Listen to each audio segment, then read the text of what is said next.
Tomboko lasy tomboko vavy tonga amin'ny fotoana ifanomezana indray isika isaky ny alarobia tahaka izao eto amin'ny fahitalavitra MBS no anaranao ny fandarana Sahia Lasa Izao.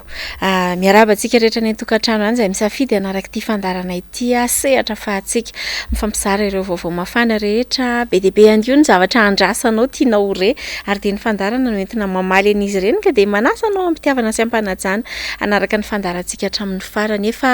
elaela no ny andrasanao ireo mpanolotra ny fandarana ary dia mahafaly antsika ny tafaraka indray taorinan'izay fandarana roa teo eo angamba tsy niarahana taminy dia miverina miaraka amintsika eto indray ny mpanolotsaina namana izay miara-manolotra ity fandarana ity Clémence Rarinirina. Faly miarabanao Clémence, ho alefako tolo mihitsy aloha ny fiarabako ny fifaliana mahitanao ihany koa taorinan'izay fotoana fofotsina afahantsika niona teto izay fa ny hoe fisaorana an'Andriamanitra ihany koa satria nandalo raharaha-pitsarana ianao omaly folo aogositra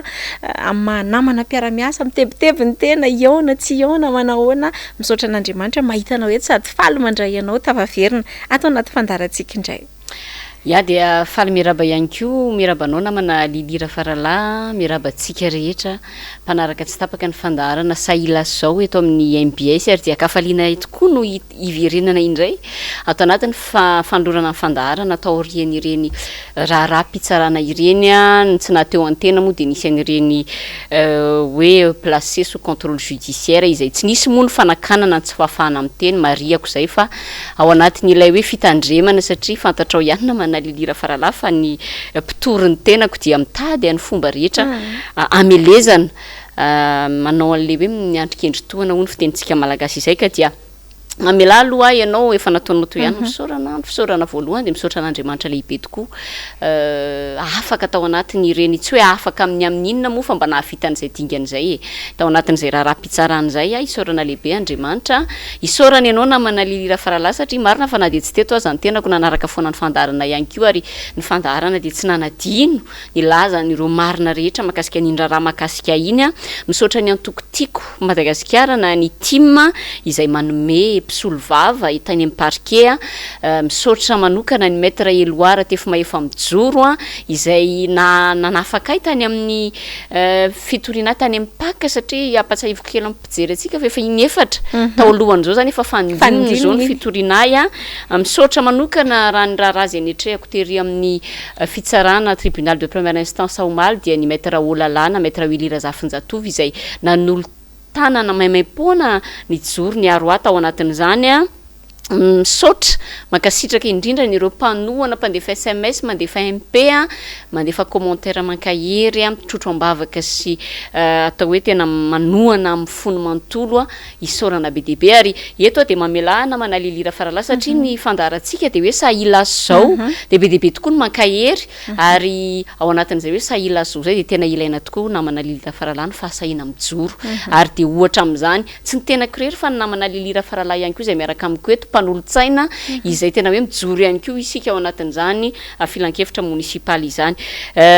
ny raharaha moa zany ny toriana dia ny hoe makasika ny hoe lazaina fa nanakirotana ny vatra teny Beoririka laviko somatsara teo amin'ny atrehan'ny fitsarana zany nitondra ny fandavana an'izany sy ny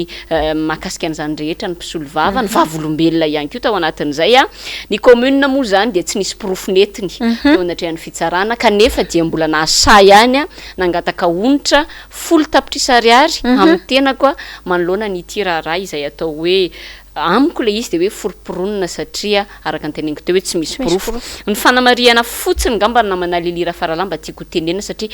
nisy nahakasika atsika mpanolotsaina zany hoe le asantsika mampanolotsaina tao anatin'le raharaha-pitsarana dia ny zavatra teneniko dia hoe isika mpanolotsaina ny tanàna dia tsy misy ordre de mission zany zay foana mantsy ninina resana eny fa nahatrany amin'ny paka aza hoe aiza ny ordre de mission tsy misy tompoko zany ordre de mission zany anjaranay mpanolotsaina ny tanàna ny manara-maso ny asan'ny mpanatanteraka tsy ilanay ordre de mission zay fanamariana voalohany zay fanamariana faharoa ny mpanolotsaina na dia ny tena kirery Clémence Rarinirina na namana Lilira Farala irery na iza na roa na telo na efatra na 5 amin'ny 10 aza isika mahita tsy fanarahan-dalàna dia afaka mijoro mijery mienona etahitan'mpona ary mitatitra am'zany fa zay foana mantsy le fanamariana natao tao anatin'izay procès indrony sesy zay de hoe maninona no ianao irery kanefa na izana jany de tsy pia koa hoe tsy am'mampanolo-tsaina mihitsy no nidinako teny Beoririka fa namany olany taksiana Tananarivo zay ngamba ny ataontsika hoe fanamariana kely mialohan'ny idirantsika anatin'ny fandarana ialako tsiny fa tsy maintsy ndresandre satria isika rehetra ihany koa mety mametraka fantaniana na manalira farala zay indrindra ny fandarana Sahia Lasa zao de tsy mamela fantaniana be de be tsisy valiny zay ny avahantsika angamba satria fahasahina ho isika ianareo efa niandrandra mafy hoe inona ny zavatra marina de izahay de mampanantena fa zay tena marina sy araky ny tokony ho izy no lazaina atao anaty fandarana tsara ny fampizarana andreny verina kely fotsiny Clémence Ararnirina am'ilay resaka ordre de mission teo hoe ny olana ao anatin'izy ity ane de hoe izy aloha le afaka mamay le ordre de mission tia natao ary ny filohan'ny filan-kevitra nge io eritreretina hoe manome an'ilay fahazondalana maniraka anao andehanao ny asa filohan'ny filan-kevitra zay fantatra mazava fa ao anatiny volomboasary ray tendro ary ray antoko amin'ny ray vovonana raha zay na azoko ilazana azy amreo mpanatanteraka de zay foana hoa le ozy hoe lojika ve zany zavatra zany za zao ohatra misy asa ataoko raha mato Clémence Ararnirina tokony ianao ny anara-maso ny asako fa ekipa avy amiko no omeko lalana afaka ibaiko anao mandeha vao maso mandeha anao de ozy hoe sady juge ny parti ve tsy zay no mahatonga le hoe tsy na de inina paritaka aza ny resaka ordre de mission de tsy mitombony zany raha ny andraikitra sahanina sy tokony andraiketan'ny mpanolotsaina no tiana resana fa mamerina sy manamafy ny fifaliana tafahoana aminao somatsara ny tsara ho fatatsika ny tokantrano moa zany de hoe ny 17 Aogositra no ivoaka ny didim-pitsarana mahakasika an'izy ity izahay eto tsy hoe mamoaka ireo tsy ambarately mahakasika ny raharaham-pitsarana sy ny sisa fa tena mizara izay tokony ho fantatry ny sarambabe-mbahoaka ampitsarana ireo fanontaniana be de be tonga aminay mirahavavy na any amin'ny commentaire na any amin'ny MP zay isaorana antsika fa hita hoe tena ao am-potsika tokoa ary mahatery antsika zay rehetra mahakasika ny mpanolotsaina namana zay ngamba ny hoe la Clémence Ararnirina fa hitinareo ataontsika hoe vaovao malaza vao niseho vao aingana ary tokony tsy ho azontsika lalovana fotsiny atao anaty fandarana de ny tena aingana indrindra ngamba zao de ny fanamariana ny faharoa-taona nijoroan'ny RMDM moa mpatsivina foana hoe rodobe ny mpanohitra ho an'ny demokrasia eto Madagasikara nankalaza ny faharoa-taonany satria de ny 10 Aogositra tokoa 2013 no nitanterahana teny Belair tamin'izany fotoana zany ny fionana voalohany ny arahandro antoko politika marobe mivondrona teo anivon'ity RMDM ty ho an'ny andro ny omaly manokana de vory marobe teny amin'ny Beoririka ny olona ary de nisy moa ireo kabary samihafa zay ny fandimbiasana nandritran'izany fankalazana zany marobe nandray anjara tao anatin'ny kabary fa nanamarika manokana ny fahatongavan'ny filohan'ny RMDM Andriamatoa Marc Ravalomanana teny an-toerana ary tao anatin'ny lahateny zay nataony de nanatitrantitra mafy mihitsy izy fa ny RMDM de tsy mpanohatra bontolo ary zay de ahitsy mihitsy zay satria misy ny mandika vilana ka milaza hoe zay mipotra de toerina mpanohatra tsy bontolo velively ary mpanohatra misaina indrindra ihany koa de hoe mpanohatra mirahina satria tazana teny avokoa ny kamarondro antoko politika be de be zay mivondrona sy mitambatra atao anatin'ity RMDM ty fa etsy andanin'izay ny songadina atao anatin'ny resany ihany koa ny hoe mpanohatra mahavita azy ny RMDM mahavita azy ihany tokoa ary manana traikefa sy fahaiza-manao amin'izany fanarenana ny firenena izany ijoro hatrany amin'ny fiarovana ny marina satria de hita fa vohitsakitsaka tanteraka zany fahamarinana zany eo amin'ny fitondran'ny pirenena amin'izao fotoana izao ary ny tanjony RMDM voalohany indrindra de hoe hiaro ny tombontsoan'ny vahoaka ny maro anisa ary de nahitsy moa Clémence Ararnirina ny tenin'Andriamatoa Marc Ravalomanana izay filohan'ny RMDM tao anatin'izany nilaza ihany koa izy fa tena hoe mampita ny afatra ny amin'ny fahasahina mijoro ao anatin'izany fanoherana izany fahavononana ihany koa ka fa efa voaresaka manokana ny hoe hatreny amin'ny fokotany raha ilaina de tena azo atao ny maka an'izany fa ao anatin'ny fahamendrehana ao anatin'ny fahamarinana ao anatin'ny fisainana tanteraka no anatanterahana an'izany fanoherana zany io ilay sokajiana le hoe opposition intelligente araky ny ilazana azy hatrany zay no ela fa donc ho arahantsika ny ampahany tamin'izany zavatra nitranga teny amin'ny Beoririka omaly izany mialohan'ny iverenantsika atao anaty fandarana indray sady andraisantsika ihany koa ny vahiny nasaina manokana amin'ny ity anio ity misy ny tsy fahaizana mitantana mihitsy ato amin'ity firenena ity ary zany mahatonga antsika ohatr'izao tsy misy vision na vina ary tsy misy rispo mihitsy ho an'ny vahoaka satria tsy hisy tombontsoana azy fa kajikajy politika daholo sy langelanga sy fitapitaka daholo ny ambadika ireo efa leo ny olona tsy tia enitsony eto ampamaranana ny amaranako dia izao mandalo fahasairanana ny firenentsika ary ilaina vonjena aingana diaingana diaingana ny vonjena zany tsy maintsy ny ainy aloha koa sa izy sika mijoro sa izy tsika miteny ireo zay hitatsika fa tsy metsy rehetra mianjady eto firenentsika entany ny malagasy rehetra mba hatsiaro saina na ireo le milaza hoe zay tsy matahotra lalazao eny inareo nge tsy atahotra anay e fa nareo matahotra ny seza anareo dia lasa manaonao foana ina moa samy malagasy hoe ifampatahotra eto tsy zay ny politika ny atao hoe politika dia politika madio miainga amin'ny fahamarinana miainga fandresen-dahatra miainga programme anasa ka oka isika zao zany mba anao fanambo mihitsy hoe tsy maintsy tanteratsika ny fangalana amin'ny fahefana vitatsika fa zay matahotra nareo ina ny atao hoe fahefana ny fahefana tsy hoe ny président de république rery fahefana hatrany amin'ny chefoko tany hatrany be ny tanàna hatrany amin'ny reny fahefana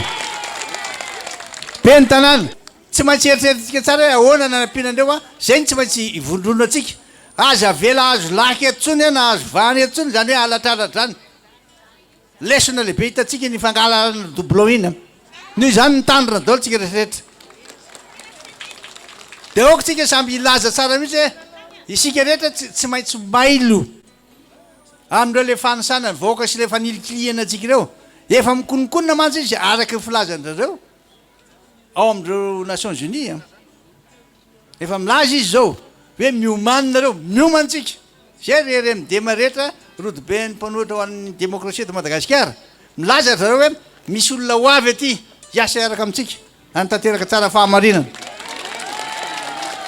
anisan'ny resaka andresahana tao ka oka isika mba hanao fanambo mihitsy tanteraka tsara ny feikevitra le feikevitra enina amby folo iny ahafahantsika manao tsara ny fahamarinana eto dia samy tahin'Andriamanitra e dia ho avy ndray tsika amin'ny heritaona ankalaza e araka izany namana lilira faralahy dia no mariana omaly tokoa ny faharoa taona ny ijoroany ny RMDM na ny rodobe ny mpanohatra ho an'ny démocratie eto Madagasikara ka dia mpikambana ao anatin'ny RMDM indrindra no vahintsika amin'ny ity alina ity ato anatin'ny fandaharana Sahia Lasa Izao dia tsy iza fa Andriamatoa Sazalahy Tsianihy izay filoha lefitry ny RMDM ao amin'ny faritanin'ny Toliary. Mirabanao tompoko tonga soa tanatin'ny fandaharana Sahia Lasa Izao. Sotra nareo mirahavavy zay manasa ny tenanay amin'ity alina ty ary miarahaba koa ny voaka rehetra mahita an'izao fandaharana zao sotra betsaka. Roa taona tokoa zay no nisin'ny RMDM ny fantaniana manitikitika ny mpanaraka sy ny mpijery ny fandaharana satria resahana foana ny RMDM tao anatin'izay roa taona izay dia hoe inona marina moa zany no tena mahazava-dehibe ny fisian'ny rafitra toy ny RMDM zany raha ny fahitanao azy. Ankapobeny ny RMDM dia famondronana ny hery rehetra eto Madagasikara ary tsy vitan'ny famondronana fotsiny fa fikatsahana ny tombontsoam-pirenena. Inanao anatin'izay dia fanavotam-pirenena amin'izao toerana misy azy zao fa latsaka katerena ny firenentsika.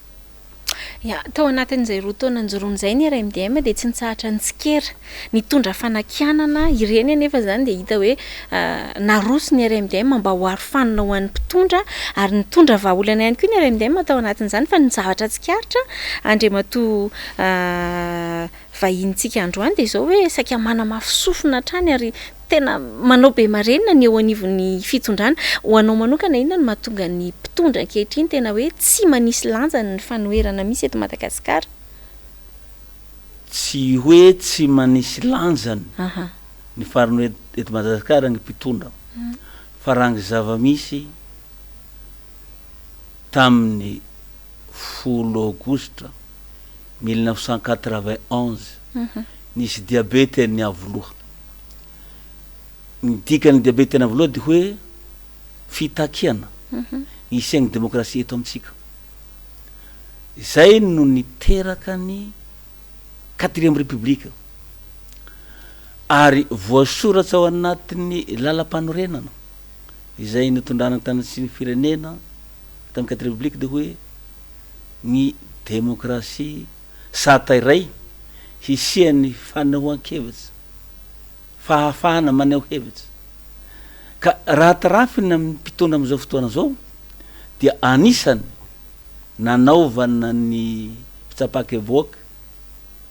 tamin'ny 2010 taoriany ny fanonganany mpanjakana tamin'ny 2009 io sata ny fehim-panohitra sy ny hafahana maneho hevitsy milaza demokrasia zay. Ny zava-misy anefa mifanohitra am'izay am'izao fotoana zao ny antony de zao faible le niveau itantana ny mpitondra fotoana am'izao ny raha rahampirenena zany hoe le mpitondra zany tsy niomana am'izao hitondra firenena fa ny hevitra fotsiny hoe hanonga mpanjakana izay no miteraka faiblesse le niveau intellectuel ny mpitondra amin'ny fitantanana raha rahampanjakana zany matahotsy igny sezany zany hoe tsy matoky valera araky ny fisaina zaza am'izao fotoana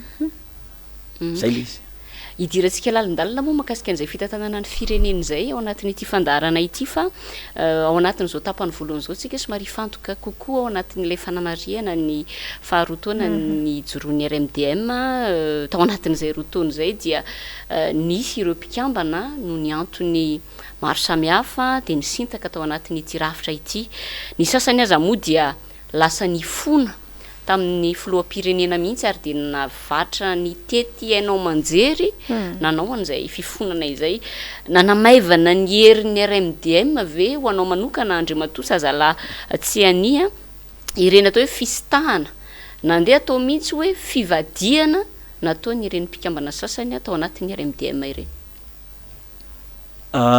Tsotra le izy mifankafantatsy soa zay aby io misy mieritseritsy hoe rehefa tonga anatin'ny RMDM de mieritseritsy hoe hanonga mpanjakana hilahatra any anarabe fa misy kosaky mihevitra hoe ny fahasahirana nefa misy am'izao fotoana zao dia tsy ampiana ka ireny olona ny sitaka na ny ala araky ny fahitana azy dia vokatry ny fieretseretana sy fisainana tsy mifanandrify ny zavatra ampifezana anatin'ny RMDM zany ka ireny tsy manino ma zany tsy mana maivana tsy maivandanja ny RMDM fa maika mitazona ny heviny ny RMDM hoe ny fanoherana ao amin'ny saina tony madio ary mitsinjo lavitra hanavotana ny firenena fa tsy manao zavatra maikamaika zany zay le izy. Nandritry ny fankalazana omaly iny moa raha matoa Clémence Ararinirina Andriamatoa Sazalahy tsy ania dia tsikaritra fa maro ihany koa ireo solombavambahoaka tonga teny an-toerany ary tao anatin'izany indrindra dia nanamafy reto solombavambahoaka reto fa tena mbola mivondrona ary dia mitambatra hatrany eo anivony zany rotobe ny mpanohatra ho an'ny demokrasia eto Madagasikara zany. Andao raha tsika vetivety aloha zany fanehoan-kevitra zany nataon'ireo solombavambahoaka dia miverina ety any sika rehefa avy eo manohy ny fandarana. Anisany nanome voninahitra ny fankalazana ny faharoataonan'ny RMDM androany ny solombavambahoaka dimy antoko anisany mivondrona ao anatin'ny vovonana RMDM nazava ny afatra avy amin'ny reto solombavambahoaka tsy ho irery ity vovonana ity fa ho eo hatrany ireto parlementaire ireto amin'ny fanohanana. Afaliana tokoa monsieur le président satria zava-dehibe tokoa any firenena iray izany isin'ny mpanohitra izany ary indrindra Andriamatoa Filoha sy anareo mpikambana amin'ny RMDM ny fahasahina ny joro nandritra izay fotoana izay ary mbola fahasahina ijoro mandritra ny fotoana rehetra satria ny tolona tsy vitandray andro fa eto isika rehetra anambatra ny hery matoky manomindy ianao monsieur le président sy anareo rehetra tompona andraikitra eto fa eto zay parlementaire iazona ny tongony ary tsy emitra aneo hevitra ny député tiako Madagasikara mety vitsivitsy ihany zahay ny tonga aty fa nefa kosa misy fiteny malagasy zay mahay mihaino tsara isika am'le fiteny malagasy hoe ohatra ny rambony mitapaka foy nefa enjana toboko lasy toboko vary vitsy nefa afaka manakoakoa eo anivon'ny ateny meram-pirenena izany solombavam-bahoaka tiako Madagasikara zany samy havanana avokoa ary tahaka mipampangolahy anaty katsaka ka zay mivoaka babany avokoa zay no ela andriamatofolofa ny iamaranana ny teninay dia engane izany rodobe mipanohitra izany tsy hosolafaka raha ometena tsy hopotraka raha omeko raro fa anao tahaka ny rano eny ambotovondrona ka fahavaratra ho tonga maro ny havana ririnina angitsy manaranara isandratra ambony eto Madagasikara. Raha tsy ahivina roa taona katrika androany RMDM mpanohitra ny joro ara-dalàna eto Madagasikara manohitra ny fomba fitantanana ny tsy ara-dalàna fa indrindra ny fioaram-pefy ataony mpitondra fanjakana.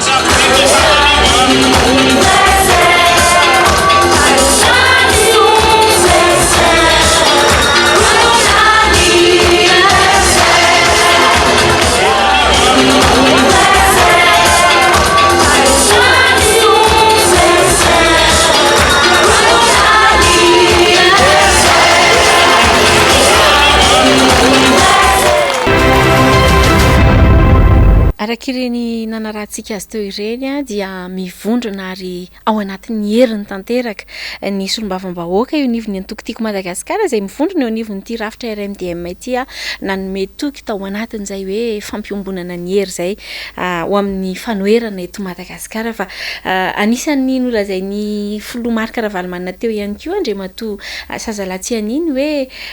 andray anjara mavitrika ao anatin'ireo karazam-pifidianana maro samihafa iseho eto amin'ny firenena ny RMDM ary manatena fa hitondra fandresena ao anatin'ireny fandraisana anjara rehetrarehetra ireny te antany anao hoe enao manokana satria anao dia filoha lefitry ny RMDM any amin'ny faritany Toliara hoe ho anao ve inona kay zany ny tena antoka ve sa hoe hery heverinao fa ananan'ny RMDM mahatonga anazy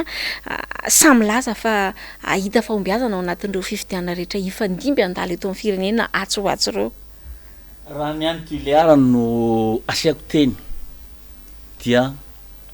izao ny profo anamarinanay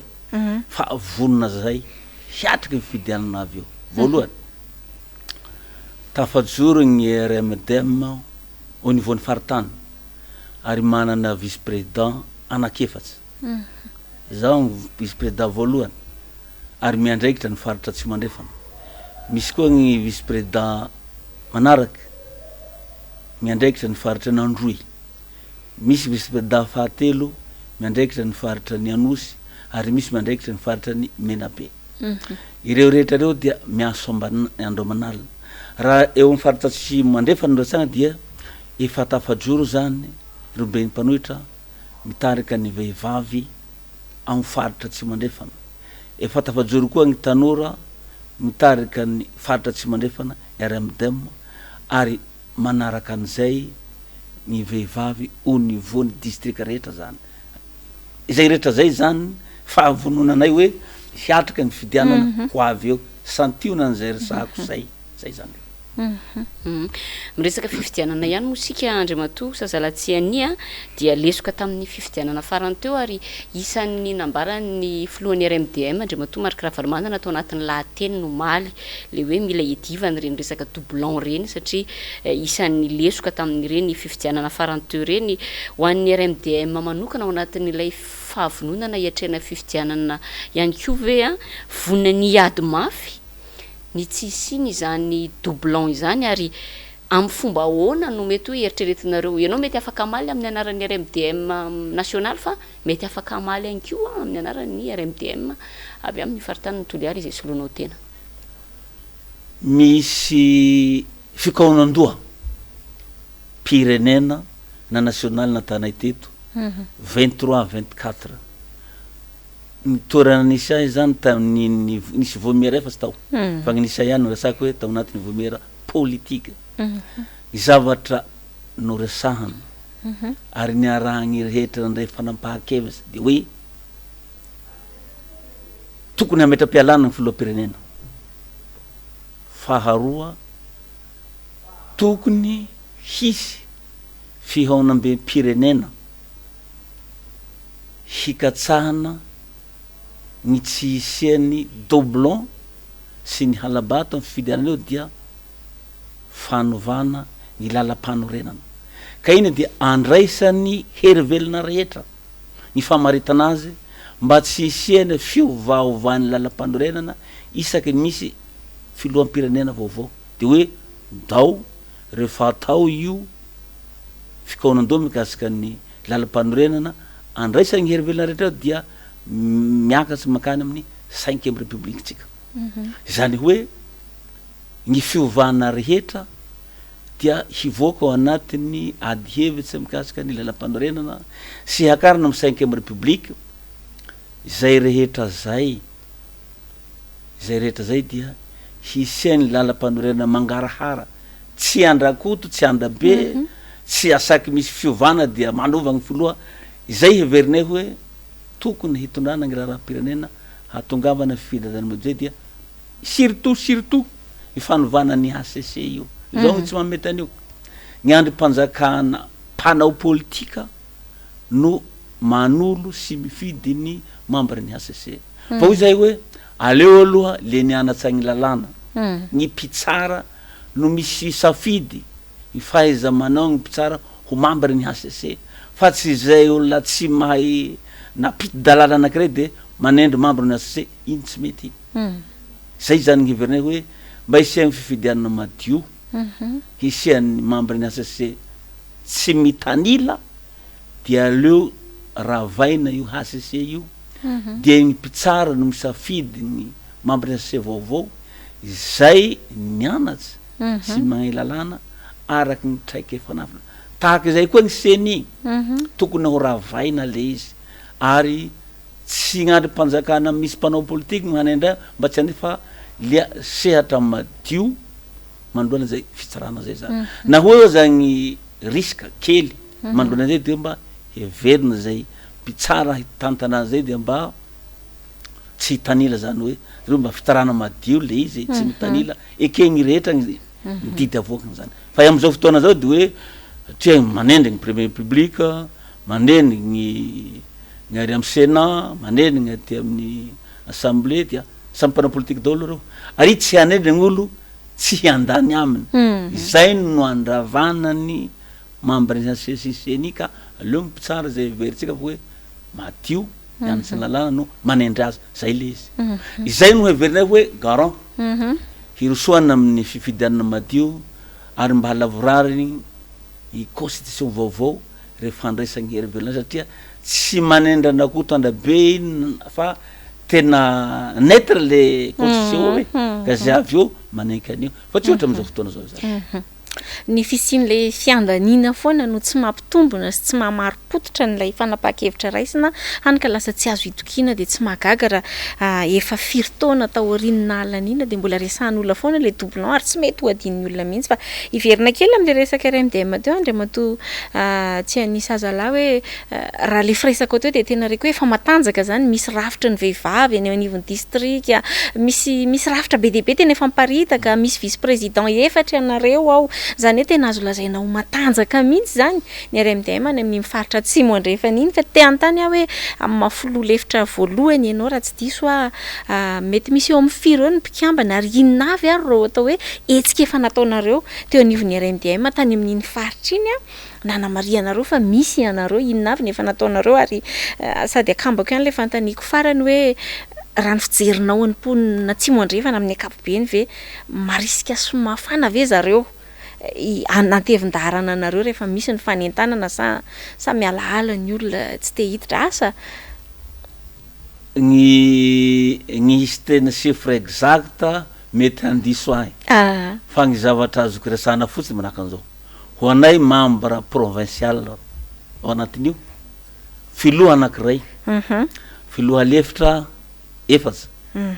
ary misy mpitahira vola roa misy conseiller misy secrétaire roa misy mpanolotsaina eo amin'ny 12 ny rafitra rehetra atya manaraka an'izay dia mitovy am'izay daholo izay ny membre de bureau isaky ny sehatra fa ny mpikambana rehetra anatin'izay tsy voasoratra ao anatin'izay raha foeziko izy de ohatran'izao zany n'olo am'izao fotoana zao mahitaky ifahadisom-panantenana ary manenina tongotra aman-tanana ny fidy filoam-pirenena am'izao fotoana zao dia te hisoratena hoe RMDM daholo zahay satria mahatsiaro sahirana izy ny fidianan'io filoha io hoe tena manenina tongotra aman-tanana ary mahatsiaro hoe tsy aleony ihany ve tamiandro ny président fa voafitaky zahay tena izay le izy ary manampy an'izay koa mahatonga lolo hoe te hisoratsy RMDM de ny fampanantenana poakaty hoe hanangana piscine manara-penitra mandraky ty androany mbola tsy misy ny vidim-bary hatao 500 kapoaky raiky 700 ny menaky hahena 2 lasa 5 ny gaboraraky ireo rehetra reo no mahatonga aloha hoe aleo ihany tamiandro ny filoha maraky ravalomanana tsy ny fitiavana ny filoha ravalomanana manokana fa ny fahatsapana hoe ny tamy toerana nisy azy ny fandriam-pahalemana nisy ny ainana fa am'izao fotoana zao dia nanomboky tamy transition zara gn'olo raha hitana gn'olo nisy omby 50 raha hitana omby konda amitsarety ny fandravana sy ny fandrobana ny mpandraha raha manao ny asana efa tsy tenenina izay resany fa hoe le olo tsy vitany marisika fa manolo tena hoe RMDM fa tia mahatsiaro manenina tongotra aman-tanana zany ia makasika an'izay indrindra moa dia raisitsika kely angamba namana lilira faralany lohateniny gazety ty tanindrazana androany izay nangalana raha teo ny hevitra andriamatoa Sazalatsiany amin'ny androany nisy an'ilay lahatsoratra hoe tena hoe nanenina tongotra aman-tanana ny any atsimo araky ny fanambaranao teo ary namafisinao teo le hoe diso fanantenana tanteraka ny mponina any atsimo raha ny fidy ny filoha ankehitriny andry ny Irina Rajoelina zany eo am'izay toerany ny filoham-pirenena izay raha miresaka faritra atsimo ihany koa nefa isika efa nisy ihany ny voatanisanao teo fa be dia be ny tetikasa izay vinavinainy ny fitondram-panjakana ankehitriny ho tanterana ny amin'iny faritra atsimo iny amahana ny olan'ny kere am'izao fotoana zao nisy mihitsy moa ny colloque izay nototosaina tany izay nandraisana atao hoe olobe eto amin'ny firenena zany hoe solotenany avy amin'ny fitondram-panjakana marobe izay nandeha fiaramanidina ary lasa zary esotenina taon'ny olona tany anaty Facebook moa izany ao anatin'izany ihany koa ny resaka hoe fampiroboroboana ny resaka fambolena ny fitarihan-drano satria de io isan'ny olana ho an'ny faritra atsimo amin'ny alalan'ny pipeline sy ny sisa ho anao manokana Andriamatoa Sazalatsiany azo itokisana ave ny hahatanterahany izany fampananterana ataon'ny fitondram-panjakana zany efa roa taona sy tapany mahery sika zao hatramin'ny fiandohan'ny mandat zany na ny fotoam-piasan'ny filoham-pirenena ho azo itokisana hoy ny fanontanianareo zao ny zavatra apetrako aminareo mirahavavy raha ny fotoana nahatongavany filoham-pirenena teo amin'ny fitondrana de hoe ho foana ny délestage ao anatiny volana vitsivitsy fantondrapetraka hoe foana ny délestage eto Antananarivo nany aminay tsy hitanareo fa eto Antananarivo foana délestage misy sa tsy misy anao hoana ny rano fisotro mandeha ara-dalàna tena mino rano misotro madio tokoa gn'olo Antananarivo valiko le izy la ny fampanantenana natao tamin'ny fotoan'ny propagande ka mbola toizana mandraky ty androany minoahy nareo fa zavatra tsy ho tanteraky zany tsy ho tanteraky mihitsy fa le oera mandeha fampanantenana atao vahoaka mandeha fa tsy ho tanteraky zany manome ohatsirainareo fotsiny aho ambombe androeny ka 35 km ny reny ranony mandrare fa tsy avy andro eo ny bidon 20 litres vidin'olo roa arivo telo arivo donay faharoa ny olo androy eo ny hohaniny tsy misy lasa miala ny toerana misy azy makaty Antananarivo isan'andro zao ahoana gny eritreretanao fa hoe hisy zany ny olo mandeha aty za tsisy fanao hoe igny sakafo menanareo ka ahoana tanteraka an'izany tsy possible oera zay gny zavatra misy eto sika ifankahita zay le izy toy am'izay le oeraoera zay ny fomba nilazana Andriamatoa Marc Ravalomanana filohan'ny RMDM azy io maly moa de hoe to le fisehosehoana ny be de be zay zany zava-misy de iverina kely raha resaka tsy fandripahalemana satria vao miresaka atsimitsika de zay ny tonga ao an-tsaina voalohany indrindra miala tsiny fa voaveriko kely le izy hoe nisy an'le resaka hoe ombo asina pusy ny hélicoptère ny inona ny anjehana ny dahalo sy ny sisa be de be ny fampanantenana ny tenenina tamin'ireny fotoana ireny ho alefa ny drone mihitsy no anaraka ny dahalo any rehetrarehetra any de ty antany anao hoe sarotra le miteny fotsiny hoe tanteraka na tsy tanteraka izay nolazainy fa ianao zao avy any mahita ny zava-misy any aiza ho aiza ny any amin'ny faritra atsimo andrefana amin'ny lafiny tsy fandripahalemana amin'izao fotoana izao tena mandry ivony vaty tokoa ve ianao manokana teo de nanipika aloha hoe talohan'ny fanonganam-panjakana sy ny teteza mita de tena nilamina ianareo tamin'ny lafiny fandripahalemana fa ankehitriny ary amin'izao fotoana izao zay efa tsy teteza mita tsony fa fitondrana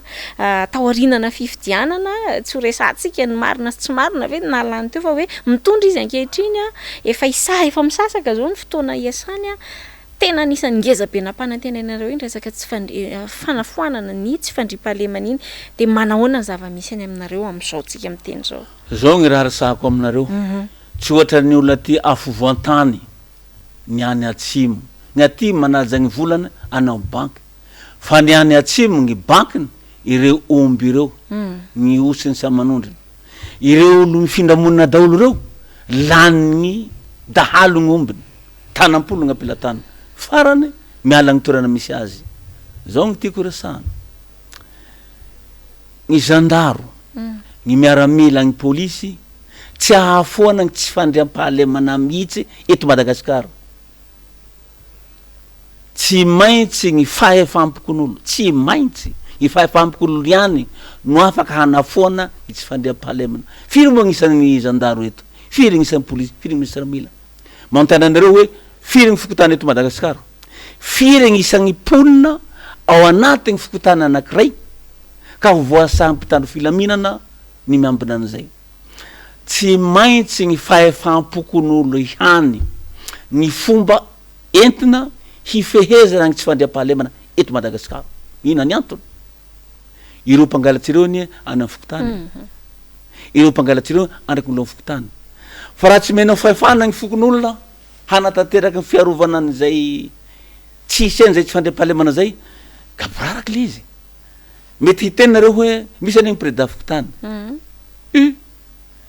olo tendregny mpitondra ny atao préda fikotany na io dahalo na io Jolay na io mpangalatsy na io manao trafiky na vatosoatsy raha dia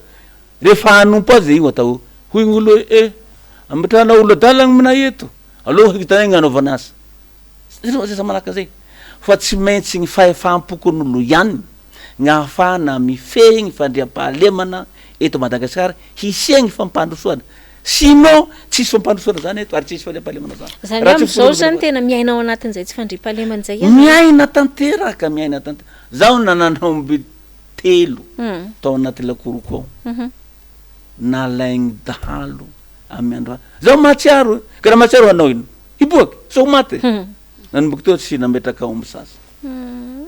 ary ireo olo mandeha miala ny toerana misy avy any atsimo reo ao olo nanaombony mpanarivo reo nisy omby zato nisy omby roanjato telopolo enimpolo fitoany zany fa tsy misy tanampolo vipitrany eo miala izy zay le izy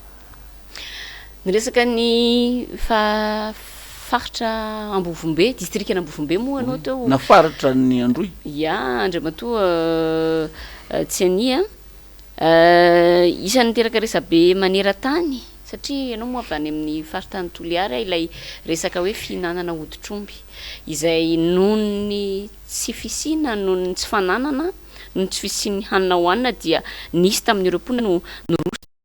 tam'izay hoe fihinanana hoditrombo zay tranga izay nanamarika mihitsy ny vaovao teto Madagasikara sy tany ivelany satria dia nanenjehan'ny fitondrana ny mpanao gazetiny France 24 Gaël Borgia mihitsy ity raharaha ity marina fa ny raha ny MBS manokana zao de efa nitapahana ny fafana mahazo azy any amin'ny satellite sy ny sisa minoko fa maharabavao ihany nefa naizana tsy zany azy ianareo any amin'ny faritra Tsimonnosy mety hoe nanahoana nandraisanareo anireny tranga ireny zany sy ny resabe manodidina an'ireny zava-nitranga ireny.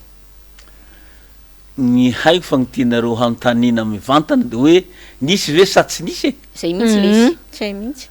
alohan'ny hatongavako any ny député ny Ampani amin'ny faritra Tsimandrefana de fa niteny mazava hoe mihinana ny tsy fihinany ny voaka ty aminay mihinana ny tsy fihinana marigny ambatiky mihinana tsy fihinana zay marigny dikan'izay kere tsy maintsy any hoanina raha ampakaritsika any ambovomby andro ile izy hoe nihinana hoditsena zara aza misy holitsena hoanina mba hinomana rano hinomana ny rony tena marina zany mihinana tsy fihinana ohatra nisy sangisangy to hoe misy hihinana voalavo hoe le rety zao gny narisako aleogn'olo maty hamaray toy zay ho maty androany ahoana fomba hanavotana ny ainy raha mbo mihinana holitsena izy mbo afaka mihinana maro gny zavatra tsy azo rasany raha toitony fa zara za la mihinana holitsena zay falignany aminay ny mihinana sokake fa misy iry voatery tsy maintsy mihinana aleo maty hamaray toy zay maty androany zay gny dikany maro gn'ambadiky zay fa zay gny resany eto iresahako aminareo fa faible le niveau intellectuel mpitondra am'izao fotoana zao hitantanana gny raharam-pirenena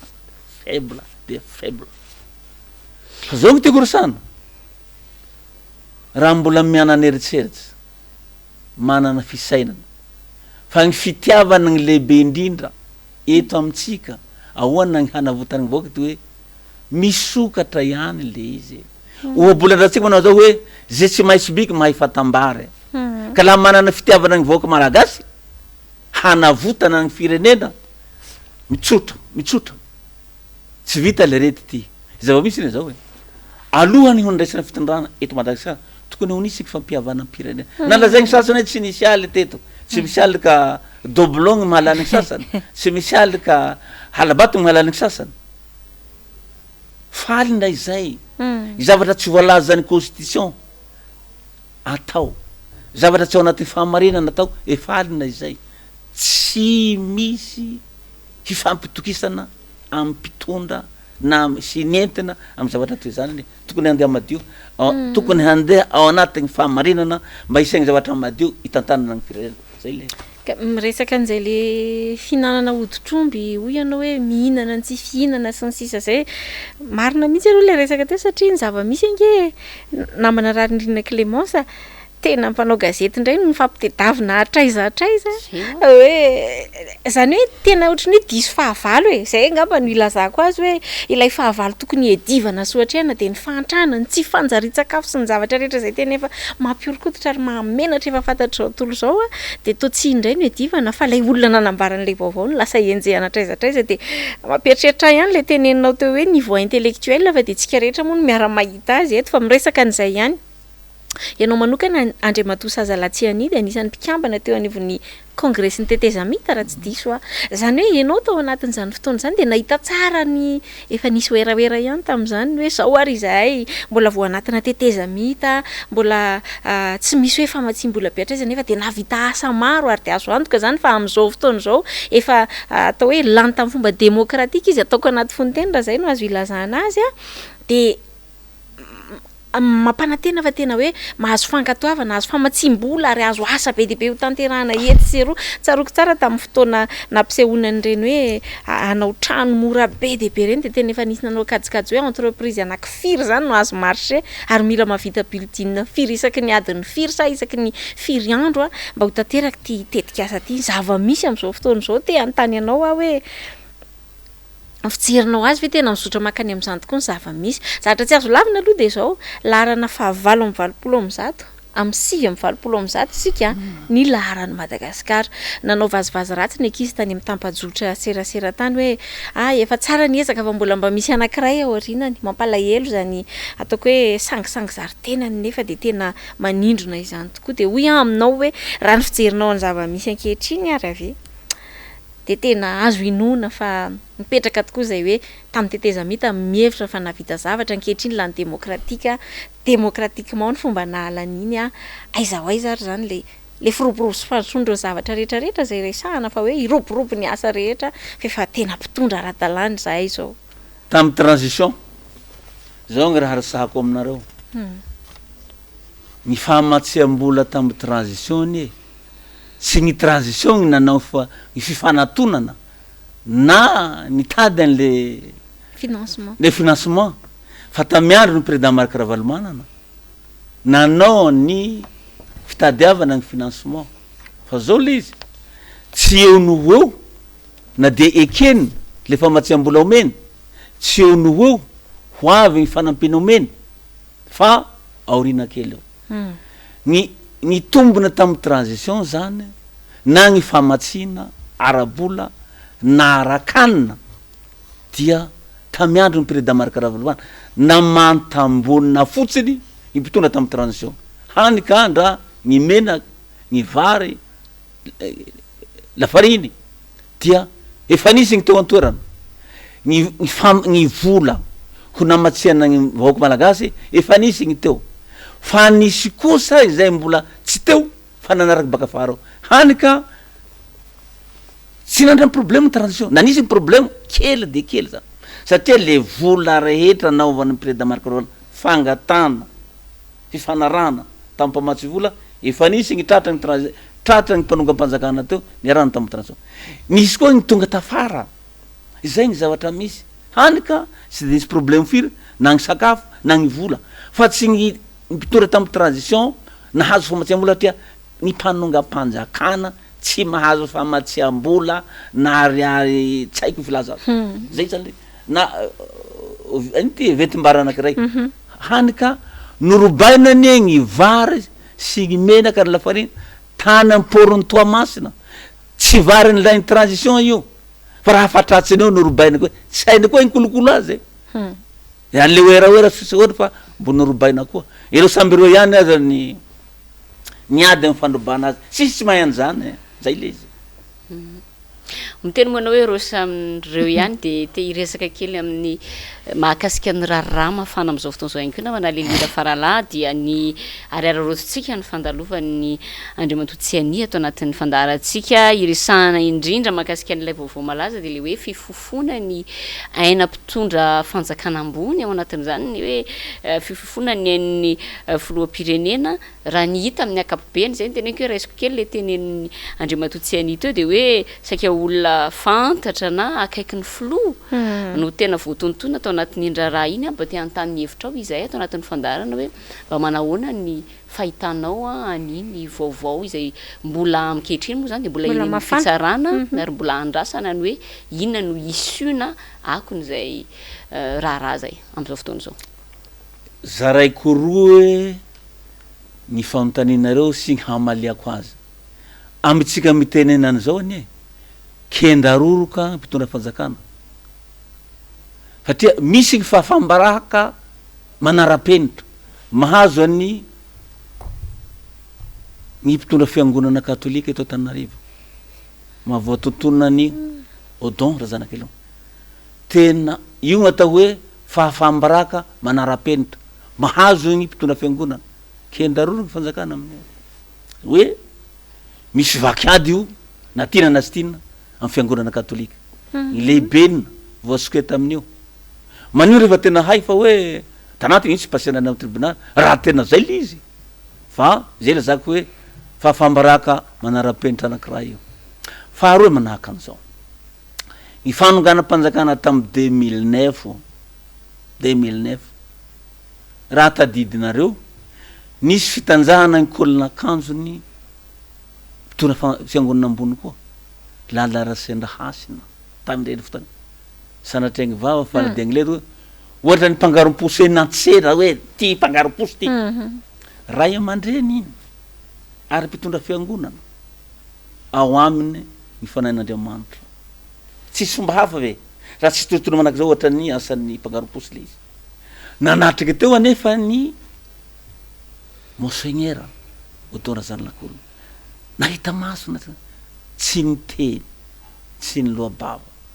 nakorazy le possible zay rehetra zay miverina am'izao fotoana zany obolandrazatsika tsy tsara fety soa tsy azo tenenina zay izao mivalina zay faharoa manahaka an'izao io lazaina zay ny voalaza hoe atidoha i Paul ny fanoharana pitsikilo ny mpitondra frantsay tamin'ny fotoana renany naharaka an'io ary lasa conseiller hoe ary mbolaza koa conseiller ny monseigneur ary mbo conseiller koa ary tany amin'ny transition tsy vitan'izay avao koa ny filohandohany tany filaminana tao anatiny ny zavatra antranga iny toa miendrika misarisary fanonganam-panjakana koa le am'ty fa reo samyreo avao dotatsika hoe mitoiny zay le izy zavatra nitranga tamin'ny 2009 mitranga amin'ny 2021 ty ngolo ny hita sary tamin'izay izy zam'zao le nanongana ty koresana fa tsy le nanongana fa tsy le niongana zay zany izy ka le fifofoana ny aina mety eo zay fa ny fanonganam-panjakana ny tena ao anatin'iny mihevitsy ny sasany hoe raha ty le reto fa tsy mandeha aho sao de ho lasan'ny mpanohitsy aleo raisitsika tompony nandray tamin'ny 2009 ny mpanohitsy tsy manana eritseritsy hanongam-panjakana zany amin'ny alalan'ny coup d'état fa madio gny eritseritsy hoe ndao aloha hanaovana fionambe pirenena ny hanovana ny constitution andraisagny rehetra anjara hirosoana amy 5e république ravaina gny ACC alao gny mpitsara hanolo ravaina gny CNI alao gny mpanao lany hanao zay gny anaty sainy mpanohitsy rehetra tsy zavatsy zay fotsiny fa tsy hiroso amy resaka lalana maizina hanakorontana gny fiainam-bahoaka am'izao fa henjana de mbola asiana vato be firy-taona ambony indray zay le izy ka mikasika an'izay raha-pirenena zay indrindra dia efa elaela ihany moa zay Andriamatoa Sazalatsianiny be ny feo no nandeha raha matoa lilira faralany amin'ny hoe araky ny fanteneny teo ihany raisiko ny teneny Andriamatoa Sazalatsiany teo hoe efa tsy tafavoaka ny fitondrana ankehitriny sahirana tanteraka efa elaela nandeha feo eo teo ny amin'ny hoe tokony hovaina gouvernemanta tokony hosoloana prime ministre tokony esorina zay tsy mahomby efa ela zay fijaliany vahoaka zay sy ny sisa no fantanina tiako apetrako aminao de hoe vahaolana ve le fanoloana n'lay gouvernemanta ary manana ny teny ho teneniny satria koa zay koa mantsy ny resaka mandeha ao anatiny zay mety ho fanoloana gouvernemanta zay tokoa ve ny filoham-pirenena sa misy tsindry avy any ivelany na ny avato anatiny ihany makasika an'izay fanoloana gouvernemanta zay ka mahatonga an'izao ataontsika hoe fitarazoana amin'ny famahana ny olona ny vahoaka izay efa tena mikaikaiky am'izao fotoana zao zao aloha gny raha azoko resahana tamin'ny tsy haiko nefa niova firy gny zao membre ny gouvernement io fa tamin'ny gouvernement voalohany dia saiko olo avy any ivelany no natao ao fa manana traike fa efa mifanza zavatra betsaky aiza gny nalehana hitanareo le nitrangany le bombo société regny avy any ivelany reny ane avy any ivelany reny santiona zay resako zay ny tiako resana manahaka zao na io vanao isa segondra isa minitra isandera isanandro maray tsy hariva tsy ny vahaolana fanovana fa ny vahaolana ny fandraisany herivelona anjara ao anatin'ny gouvernement zay ihany ny vahaolana raha mbola tsy zay no atao eto fankahiteto tsika zao le izy misy any olo tsy mpanao politika fa manana fahaiza manao hitondrana ny firenena fa aily maika magny mpanao politika zay faniomana hitondra fanjakana mahatafavoaka io fa raha le oeraoera no atao anaty fitondram-panjakana ary la hoe akamakama atao anaty fanjakana tsy andeha zao io minoahy nareo anareo fotsy niova ny fitondram-panjakana fa tsisy raha andeha zany eo resako ty ny zandaro ny polisy miaramila tsy ampisy fandriampahaly maneto fa mpanampy reo meo fahefana ny fokon'olo hifezana an'io natatsika hoe faravelana sy moava feny ao fa tsy hay tena faible le niveau intellectuel ny fitatanandraraha-mpanjakana atao mpotona am'zao fotoana zao tsy akaiky loatsy ny fijeriny tsy lasa lavitsy tsy tafavoaka io na io ovana ese vona ovao marainy de vao arivo antoandro tsy vofa tsy mandeha io zay le izy eo indrindra ary tsika mantsy hoe ifankahiteto tsika amitoyany hoe ianao ifankahiteto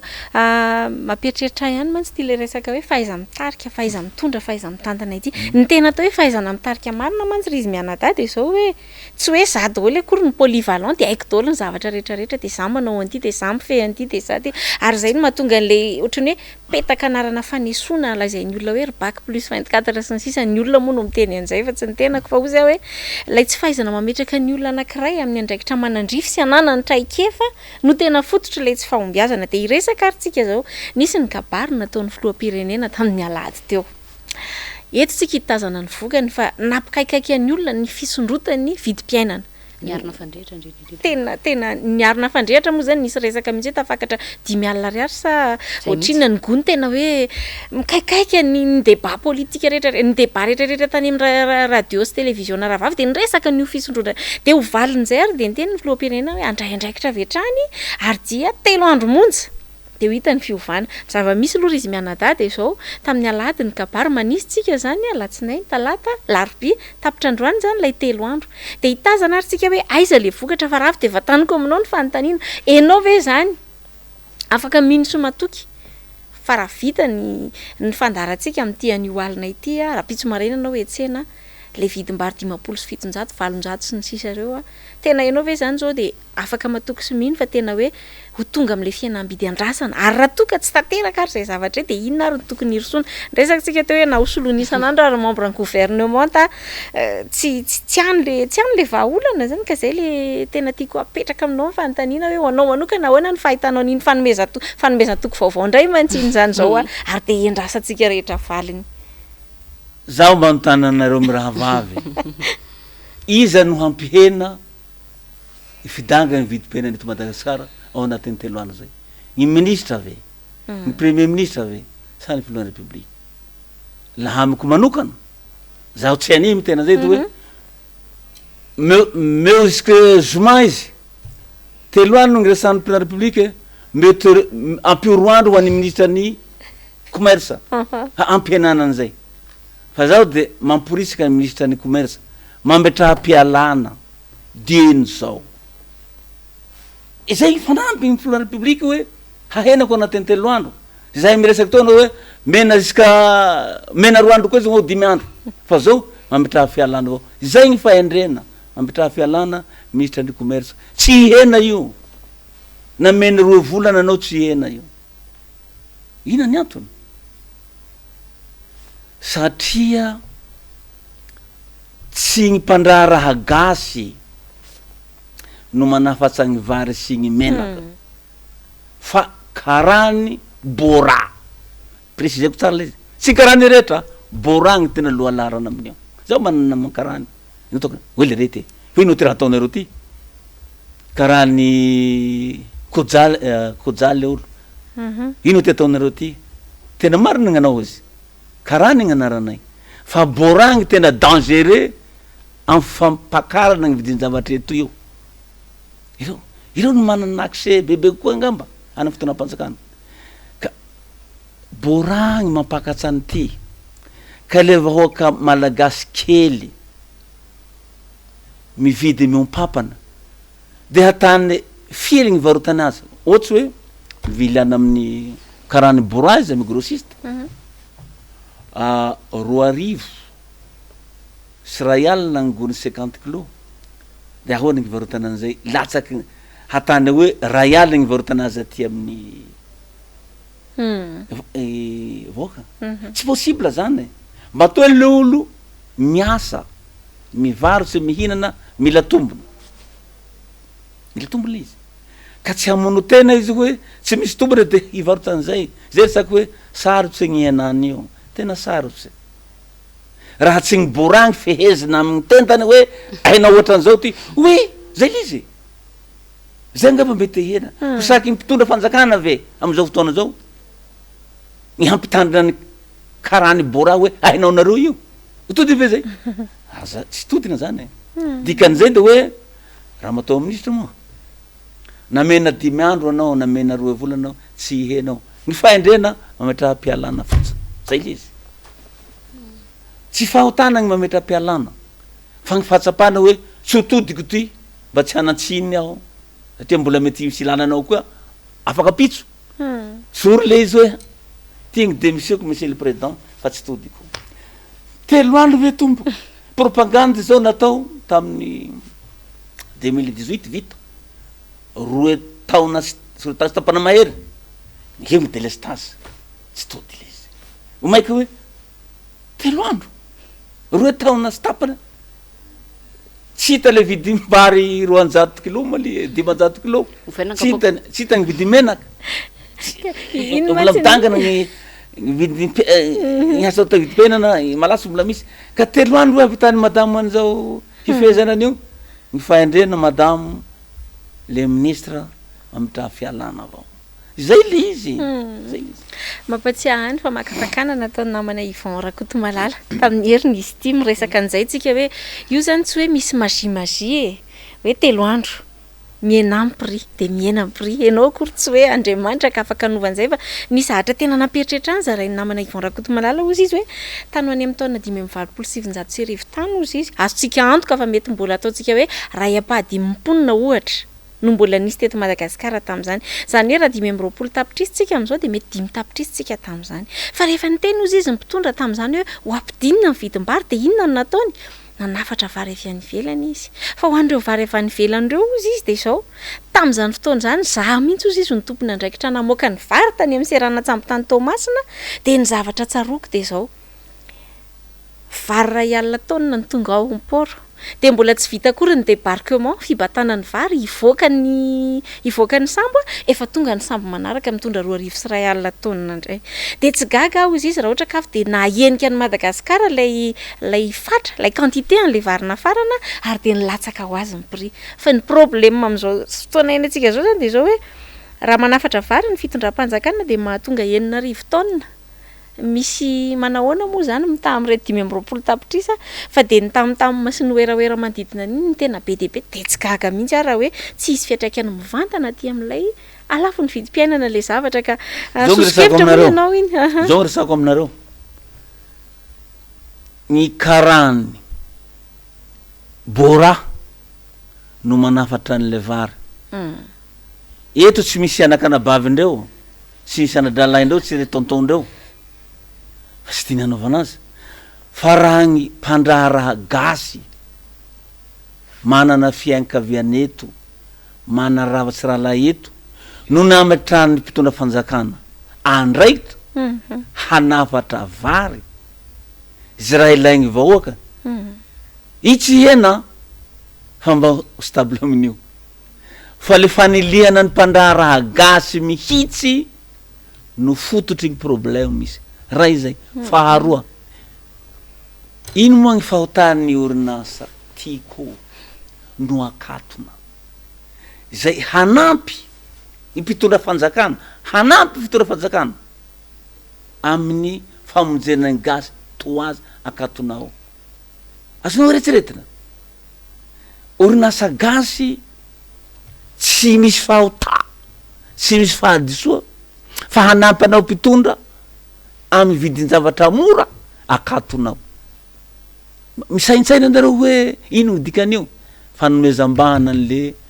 bora karany hanapotehana ny gasy ka mbo manana eritseritsy hoe zaho hanasoa ny gasy raha zao situation zao fanapotehana ny gasy le izy ia miandana mikarany bora zay tsy manana nabavy eto sy manana raha eto sy ara-fianakaviana eto hoe ataony zay tiana atao hoe ka i le resako hoe faible le niveau fitantanandraram-panjakana eto amitsika atao ny mpitondra. De zay indrindra ny mahatonga an'le fanontaniana hoe atraizany fetra andriamatoa tsy ania satria be dehibe koa ny efa miteny hoe efa tena hoe ahina ny sin'ny fipoahana ara-tsosialy raha izao zava-misy eto amin'ny firenena izao ianao teo ny teny mazava ny nambaranao hoe ny avy amin'ny mpanohitra tsy mieritreritra mihitsy an'izany hoe anonga-panjakana fa le vahoaka mihitsy zany am'izao no efa tena tsy mahazaka itsony an'ity fisondrotam-bidy lava ny vidin'entana ilaina andavanandro sy tsy faina andavanandro ity inona no mety tokony hoe ho vahaolana ho an'ny mpitondra mandra-pahatonga an'izay hoe fahataperany mandany ka ahatongavana any amin'le fifidianana hoekeny rehetra sy madio sy mangarahara sy ara-demokratika araky ny andrandrain'ny RMDM inona no mety tokony ho ataon'ny mpitondra mandra-pahatonga an'izay raha mety hoe misy ny sosikevitra satria zany de tena raha zava-misy de tena hoe ahina tokoa zay tranga eto Madagasikara izay. Zaho miteny toa io zany misetsy an'io gasy gasy ny zanako gasy ny rahavaviko gasy ny ray aman-dreniko gasy ny tontonko tsy mety amiko tsy ilaza ny marina ho fanavotam-pirenena tsy misy hafa vahaolana azony fitondrana io atao misokatra miherivelona rehetra hanavotana ny firenena zay ihany ny lalana hivoahana fa raha mbola mahitaky lalana ankoatran'izay izy lalana mbambany tany eto sika io le resako mikasika ny fandriam-pahalemana hoe ny fandriam-pahalemana tsy maintsy ny fahampikon'olo ihany ny mamahany io tsy zandaro tsy ny polisy ny miaramila firy ny fokotana eto firy ny voaka anaty fokotana anakiray ho voasahan'ireo zay fa tsy maintsy fokon'olo ihany meo fahefana ifehany io zaho tenao zao hoe manana fahaiza manao amin'ny fahampikon'olo zay izahay reto tsy teneteny fahatany zany fa nisy ampahany fa hita taloha tany hoe fahampikon'olo amahana tsy fandriam-pahalemana eto sy ny dina na tsy haiko fa ny mpitandro filamina zandaro polisy miaramila manampy ny fokon'olo zay mena fahefana manampy izy fa tsy izy no amoakan'io ito tsy hahita azy. Ya efa lasalasa ihany fotoanantsika betsaka ihany koa zay voaresaka izay ankasitrana be dehibe ianao andriamatoa tsy any sahazalana ndraiky ny vahiny izy moa zany ampatsahivina ihany fa filoha lefitry ny RMDM any amin'ny faritany ny Toliara zay anisany tonga nanamarika ny faharoa-taona ny RMDM ary de nasaina manokana tato anaty fandarana mankasitraka nanekenao ny fanasanay mety misy ve am'tinanao zay rehetra voalaza teo na mety hoe afatra manokana tianao ampitaina melohany anakatoanantsika tanteraka telo ny zavatra tiako ho resahana raiky voalohany ho an'ny vahoaka zany eto de mitena vahoaka hoe tsy hisy vahaolana hahafahan'ny fanjakana misoroka ny tsy fandriam-pahalemana raha tsy manangana fahafampikon'olo izy hifehezana an'io zay raiky voalohany. Faharoa tsy hisy tsy hisy fampandrosoana hisy eto Madagasikara raha tsy voafehy io tsy fandriam-pahalemana io zany tezy manandretra ny orbaigny olo orbaigny Jolay sy dahalo fa tsy olo. Faharoa ho anareo mpitondra fanjakana oabolan-dratsika manao zao hoe zay tsy maintsy biky mahifatambara tsy voatery ny zavatra rehetra ho hainareo fa mila misokatsy amy hery velona na tsy mpanao politiky io na mpanao politiky io na mpitondra an'ny fiangonana io hanavotana ny firenena am'izao toerana misy azy zao fa raha rirotonareo hoe hanova fanjakana hilentika efa latsaka 4 ny firenena ny taux de croissance-tsika eny zao moins 4%. Ahoana ampakarana an'io tsy olo raiky roa telo ampakatsan'io na toko raiky fa tsy maintsy herivelona ny farimbona hanavitra an'io la amin'ny lafiny fahasalamana, la amin'ny lafiny fambolena, la amin'ny lafiny tsy fandriam-pahalemana. Zay ihany gny lalan'io. Sinon lentika eto tsika. Ka aoka gny vahoaka tsy hanao eraera fa hoe misy zavatra tenainay hataon'ny filoha republika aty aminay aty. Aza manantena ny tsy misy. Miandry any pôly lavy eo tsika. Raha izay gny eretseretinareo. Ary nareo fanjakana mpitondra koa de hoe hanantena zavatra tsy misy. Hitirigigo gn'akoho. Akoho tsy raha misinifina. Hitirigigo gn'akoho laha io fananganana gouvernementa maraitsy io ataonareo. Sisy zavatra sisy fampanosoana zany eto. Aza mifamitaka eto sika fa samy zanaky ty Madagasikara ty. Saotra betsaka anareo zay ny haino anay. Izay gny voalazanay. Izay gny nirasanay. Fa raha misy fitohizana dia vonona foana zay. Saotra. Ya dia ankasitrahana tanteraka ny vahintsika androany Andriamatoa Sazalatsiany zay fandresana manalilira faralaty moa Patsiaivina ny andraikiny dia filoha-lefitry ny rodoben'ny mpanohitra ho an'ny demokrasia eto Madagasikara avy any amin'ny faritanin'ny Toliary ary dia ankasitrahana torak'izany ihany koa isika rehetra nanaraka tsy tapaka indray ny fandaharana tamin'ity alina ity dia mametraka ny veloma angamba namana lilira farala ho amin'ny manaraka indray zahay miravavy dia veloma ary tokoa aza dinona ny manaraka ny pejy aza dinona ny mijery ihany koa ny famerenana ny fandaharana ny anatin'ny pejy Facebook ny MBS dia io misoratra eo ambany ihany koa moa ny laharanay miravavy ahafahanareo mifampiantso aminay mitondra ny vaovao ihany koa mitondra ny porofo fa avirinay foana fa misokatra ho antsika rehetra ity fandaharana Sahia Lasa ity ka dia mametraka ny veloma ho amin'ny alarobia herinindray ary toko klasy toko vavy.